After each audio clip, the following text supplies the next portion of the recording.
Kapu, welcome to the Payal Nanjani Leadership Podcast. It's such an honor to have you here with us. Thank you, Payal. Thank you for the kind introduction, and lovely to be here with you today. Thank you. And tell us about your journey towards becoming a CTO. How did you get into the C suite role? Sure. So I've been with the technology arena for about over 28 years now. So I started my career here in India right after graduating from IIT Madras. And I worked here for about 3 years. Even in those days, it was a product company, one of the first product companies in India where we built ERP system Mhm. uh, for the Indian and European markets.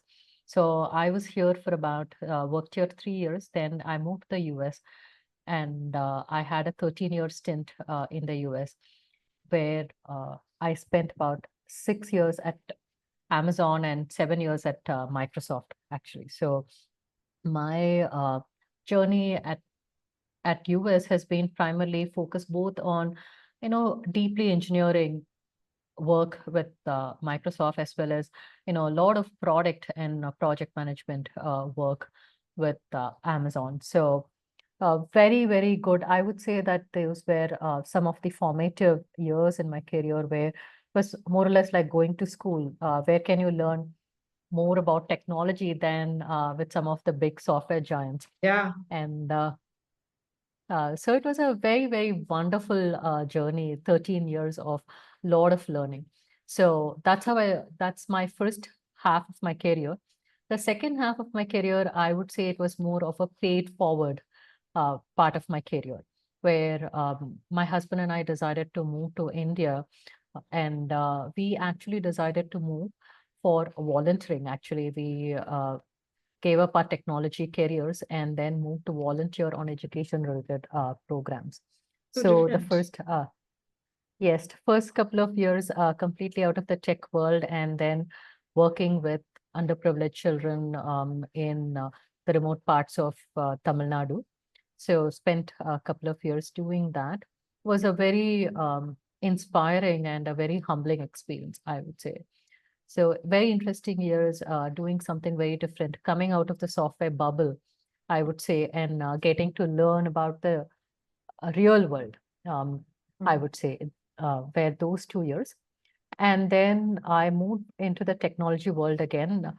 Being in retail at Amazon, I wanted to move back into the retail industry again. So the last 11 years, I have been with different retail companies like Tesco, Walmart, Lowe's, and now Giant Eagle. So I've been primarily leading global teams and leading both product and engineering functions, and focused a lot of my career here has been focused on e-commerce related work, following my work at Amazon as well, and building technologies for e-commerce, as well as global merchandising systems. And then now I lead enterprise architecture data for Giant Eagle. So a very, very interesting journey so far, So in I this would say. interesting journey of yours, early on when you and I connected, you came up with this lovely thought about real success.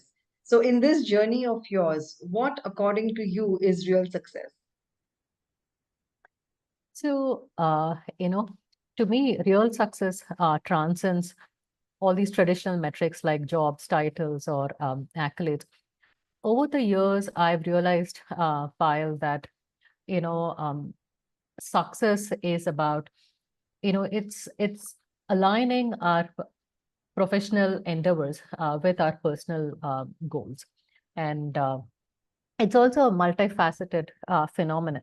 And that should be deeply intertwined with a more holistic way of living, is how I would think about it. And if I think about what real success means to me, I would categorize it into three big areas. So the first one is fulfillment and purpose. So I really look for deep sense of understanding and purpose in everything that I do. Mm. And so that should be like, so like I said, like it should be aligning with my core values, and while also making a huge positive impact on everything that we work for the organization that we work for and the community at large. So let me give you an example. So when I was at Amazon, actually, I was part of this program called Fulfill by Amazon. And in this, the sellers, Amazon is a big seller platform where a lot of people come and sell products on Amazon. So my team was one of the first teams to build a product that is going to be helping these sellers actually sell effectively by sending their products to Amazon warehouses. Amazon will do the pick, pack, and ship for them. And these sellers can then focus primarily on growing their business. So, so these sellers were actually, their livelihood is based on selling on Amazon. So it was a very wonderful program where, the product that we were building, the program that we were building up was actually building livelihoods for the community at large. And today, Amazon has millions of sellers across the world, and they all leverage the Fulfill by Amazon program in a very, very large way. So, so when I've been thinking about, even building products for all being in retail, for all the companies, we build products that delight the customers, that they are going to come back and shop with us. How do you make lives easier for our customers? Like, for example, at Lowe's, my teams, we built a very first subscription program where, when for customers who want to, say, for example, replace their water filter on a regular basis. So things like that impacts customers, impacts a larger community at large. So, it's been a very interesting journey that way. Like, so when you get that fulfillment out of seeing that people benefit from what you are working on. So that's the first aspect. The second aspect is about, thinking about our teams, my teams, like how do you lead teams uh, with authenticity and integrity? That is important. And today, over the last couple of decades, teams have been primarily global. My teams span across multiple geographies. When I was working in the US, I had teams that were based out of India and China, and now me working out of Bangalore here, I have teams that are in US or UK based on where the headquarters of the companies that I work for are. So, being in a global environment, having that global perspective, and then, leading teams and fostering this culture of innovation, and also, respecting diverse views and allowing diverse voices to be heard, I think is a very important aspect of success, Payal. And, how do you really measure that? And I do that by seeing like how happy my teams are, because happy teams are what produce happy products, Yeah. products that are going to be successful for the organization. So that is super, super, super important. And so having a team that everyone respects each other, and as a leader, genuinely caring for them is true success. Yeah, And absolutely. Otherwise, we become so task oriented. We just want to get the results. We want to get the end result, in which we forget about the people. absolutely, absolutely. And the third part of, when I'm looking at success, right? One is the first part has been about the company that we work for, the purpose. The second is about the teams and leadership. The third aspect is about our own personal growth. Today, technology has been such an evolving space. Technology keeps changing all the time. So we need to keep abreast of what happens in our industry, in our domains, understand what our competitors are doing. So embracing a lifelong learning culture, I think, is super important for all of us to be successful in what we do. And while doing all of this, also having a very holistic approach to living, where Yeah. we are being very self-aware of what happens, and also allocating that time for self-care, focusing on physical, mental, emotional, and spiritual well-being as well. So those three aspects that I see mainly are what real success means. Right. And but like you had touched upon a very good point that it's not about the money or it's not about the title or the positions, but I think majority of us we associate and we equate success with money, titles, and job positions. What would be your take on that? So yeah, I think, initially, as a initial the way that we are tuned, even in our very young age, we are taught to associate success with titles and high paying jobs. I think it's because, even as a society, we are trained to think that way. The societal norms force us to, associate Mm. success with money and titles. And I think it could be because, it's a very visible and a tangible measure. Mm. So so that's why I think people always think about, you know, getting a good paying, right? And most of us are raised that way, right?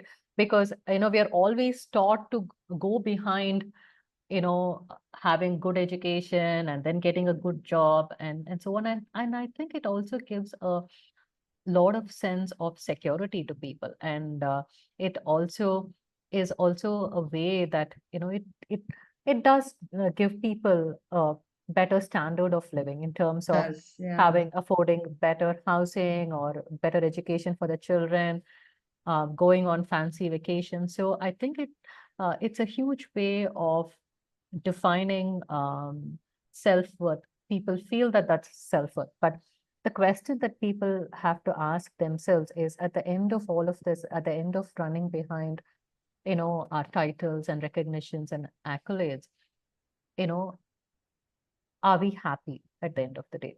I like that Do we word have happiness that you used it, earlier also, where you said that, real success is all about your self, your teams, your organization, and at the end of it, what is the happiness quotient that you are creating for everybody around you, not just for yourself?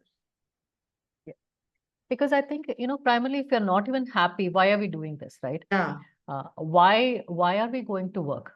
We are going right. to work because we need to be happy. So can this title give us good health and happiness? I think those are some fundamental factors we forget. And I would say that even when I started my career, that was my measure of success. But then Mm. over time, as over these varied experiences that I've had, those have taught me that it's not about, life is not about the next promotion. Yeah. Life is not about the next bigger title or a high profile project that we are working on. But it's about really ensuring the wellness for ourselves and as well as for our teams. The real happiness is in seeing our teams grow. It's not just us growing, but our teams growing as well, and growing again, and growing in the sense that in a more holistic fashion. I would say it's not about, again, not just title growth. Yeah, true. Because if you associate with the titles and all, like you said, and then all of a sudden when you don't have them, then you're defining yourself through all of that. And then when Yes, you don't have them, you start questioning your own identity. Whereas there is so much absolutely, to do, Payal. much to do, it's not just where you are with that job or with that title. There is so much beyond, which is your own identity, which we don't realize. Absolutely, because you're absolutely right. People, if we ask them the question, who are you, Hmm. right? They will always answer it saying like, I'm this title, Ah, right? They forget the basic who uh, they are, right? And we've all become like that, right? So I think that is, I would say, it's not the best way to describe yourself. true, true. So who you And are is not your title. yeah, absolutely. And you're this one thing when you said that we are always asking this question, who am I? So I think it was in one of my books where I started a chapter with that, who am I? And it had a lot to do with executives who had lost their jobs, who had lost their identity, and they just didn't know where to find them. And in Mm. your case, you have not associated it with any money or any title. And I think you can grow so much beyond that up, once you do this. Absolutely, absolutely. So, you know, see, career, I think, is like, a journey, and we hop on different trains. When a station comes, you get down and then move on to the next train. It's not like, it's, I think, and I would say that, maybe I will also been very fortunate to have very, very good roles. And so maybe I can say it with a lot more, you know, I would say a lot more openly. I would say that, it is possible. Whether everyone else have that comfort to do that is a different question. And again, right, there's no right or wrong answer in some of these things. And we go through different phases in life. Mm. When we are younger and when we are having a young family, and I don't think money is a bad motivator at that point, because you need to raise your children today. Education is expensive, so raising families are expensive, and cost of living is pretty expensive. So I think, that part about whether money is your motivator, I think changes with times and the phase in life, as well, Payal. I So agree. um, so, as you mature and as you grow, and and as you have that financial security, maybe it's easier to tell this, I would say. So I think that's something that we have to be cognizant of, and what part of life, what phase of life people are in when they are making certain decisions and emphasizing on certain aspects that they want to focus on. Yeah, absolutely. Because with time, your needs change. Your definition of life itself changes, and I think then you define success in different ways. But Yeah, at the same time, as a woman, you have grown. You have come to, into a C-suite role.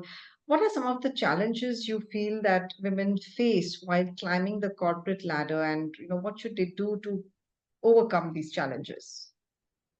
sure. See, technology is primarily a male-dominated industry. Yeah. So there are definitely a lot of biases that we have to uh, overcome, and Mm. that's part of everyone's life. Implicit bias, again, is a big factor, and it can manifest itself in different ways, like simple things like, um, overlooking us for a woman for a high profile project, is one aspect. And also women face a lot of microaggressions. So, having that emotional intelligence and to navigate through some of these challenges in a more professional manner, I think is super important, for women. And another area that we need to also think about is, it's very difficult for women to find mentorships. People want role models, but today, less than 25% of women are in senior exec levels. So it's very hard for women to find even role models. Um, so that's a big aspect. And the way the industry operates, the even some of the job titles are written in such a way that it attracts men more Yes, than than I've seen than the that. women. These are all, like, these are all realities of life, Yeah. and we have to see how do we overcome some of these aspects regularly. And we have to face these are realities of life. And but what can we do as leaders for this, right? So I think one of the big things that I have done in all my organizations is advocate for diversity. So challenging status quo and saying, bringing in that diversity and inclusion is something as a leader that I have done. And in all the organizations that I worked with, I have been heading the what we call the women's business resource groups. So which is diversity programs that support women related initiatives. So I have spearheaded programs like Back to Work for women. So women who've taken a break from their career, either caring for elders in the family or during raising children and so on, when people take career break. So having that women come back into the workforce, that's one of the big programs that I have spearheaded It's needed. Yeah. for multiple organizations. So the other programs that we have done is also women, by nature, they have this imposter syndrome. So Yes. getting them out of that, that are they good enough? And then women really shy away from, you know, they themselves shy away. Forget the men not allowing them to come. They themselves shy away from getting into leadership positions. Because statistics, and studies, a lot of studies also say that women apply for a job only when they tick 10 out of 10 Mm. Yeah. requirements, whereas men do it when they fulfill at least 3 or 4 of the asks that are there as requirements in the job description. So we have done programs in the organizations that I've been with, uh, prepping women to take on leadership roles when they are when they are software developers and so on, so going them into managers and senior manager roles. Also, if they want to focus primarily on even on principal engineer roles, where which are primarily men held roles, so preparing them to take on some of those key roles in the organization. So that's something that we have done. And also women who come back from maternity, sensitizing the managers also is needed when these women come back, and creating a very conducive environment for the women to come back and integrate seamlessly back into their teams are some things that we have done. So, that's what we need to do, pay it forward. So someone has done this for us. And, so that's why, I'm here where I am with mentors and people who have walked this tougher path before me. So this is something that we need to do for the next generation, Payal. I think that's how we build a culture of sisterhood everywhere, right? So, Absolutely. what would be your one piece of advice that you would give to our listeners so that they can be successful in their career? So a few things I would first think about, like, embrace your uniqueness. I think, in any situation, the way that you and I experience that situation will be very different. So our perspectives are going to be very different. And so our experiences are very valuable. So understanding what our unique qualities are, what unique strengths that we possess, and not shying away from understanding that and then working through that, I think is super important. Mm. The second aspect, I would say, is having a continuous learning mindset, because any industry we are in today, things keep evolving a lot. So that is super important to have that continuous learning mindset. And the other thing is, resilience and adaptability, because success is hardly linear. So it's we are going to face a lot of setbacks, but how do we learn from our failures? What are new strategies that we are going to be adapting to be moving forward is going to be important. Mm. So that is going to be very, very important, because even the whole world faced COVID, and we all came out of it, right? So we went through those, and there are no, manuals for some of these situations, and it's not just these global situations, but we are going to have many different unique situations that we're going to face in our career. So that's one aspect there. How do we get up from a failure, and how do we rebound is important. Very nice. And other aspect I would say is always find mentors. Mentors who will give feedback, who will give you that constructive feedback, who will be good Very listeners necessary. as well as give. True. And not only mentors, Payal, I think it's very, very important to have sponsors. because sponsors are the ones who are going to advocate Yeah. for you and also open new doors for you. Yeah, So yeah, I think absolutely. those That's two are very important, and always give back, because one day you're a mentee, another day, I think, when you grow up in your career, I think we need to give back true. to the Yeah. to our next generation of engineers. Which I can see you And doing so well, because I know how your schedule is, and still you have taken the time out to come on this podcast, talk things out, and help others to grow.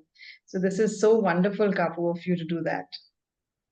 thank you, Payal. It's been really nice discussing, what success means to us, and wonderful discussion. Thank you. Thank you so much, Kapu. It's such an honor to have you here and for you to share the insights. And this one's for our listeners.